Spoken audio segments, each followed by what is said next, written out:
Alors on va pas se mentir, durant ces émeutes, il y a effectivement des victimes collatérales qui font de la peine à voir.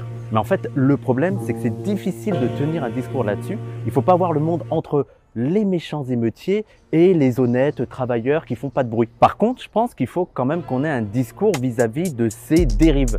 Et ce discours, il n'a pas pour but de dompter la colère, de dompter la violence, mais essayer de réfléchir sur celle-ci pour peut-être, pourquoi pas, mieux la diriger. Cette colère, cette explosion de la colère, malgré son expression qui est parfois ultra violente, elle est légitime. Le problème, c'est que parfois, elle s'en prend à des gens qui sont pas mieux lotis que nous. Donc, d'un côté, il faut s'opposer à tous les discours racistes qui veulent réduire ces émeutes à de la simple sauvagerie, sans but ni rien, qui veulent juste tout détruire. Mais en même temps, ça ne doit pas nous empêcher, nous, d'avoir de l'autre côté un discours vis-à-vis de ces dérives et de réfléchir sur ce soulèvement pour qu'il puisse donner quelque chose de constructif et de pérenne. Le danger est grand. On est en train d'exposer nos petits frères à des dangers immenses, notamment vis-à-vis de la police qui est sur les dents et qui n'attend qu'une chose, c'est de taper sur des Noirs et des Arabes. Sans oublier aussi les dangers judiciaires. Je sais pas si vous l'avez vu, mais il y a des directives comme quoi la justice doit être très sévère. Et là, elle l'est. Il y a des peines qui tombent de ouf. Par rapport à tout ça, nous, les militants antiracistes, on a une responsabilité.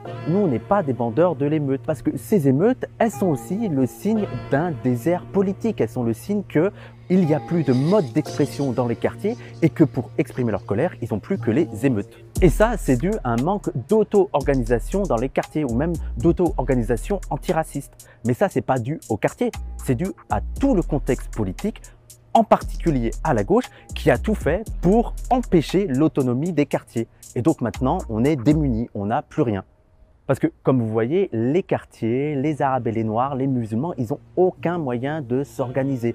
À chaque fois qu'ils essayent un petit peu, il y a soit la gauche, soit le gouvernement qui est là pour casser les projets.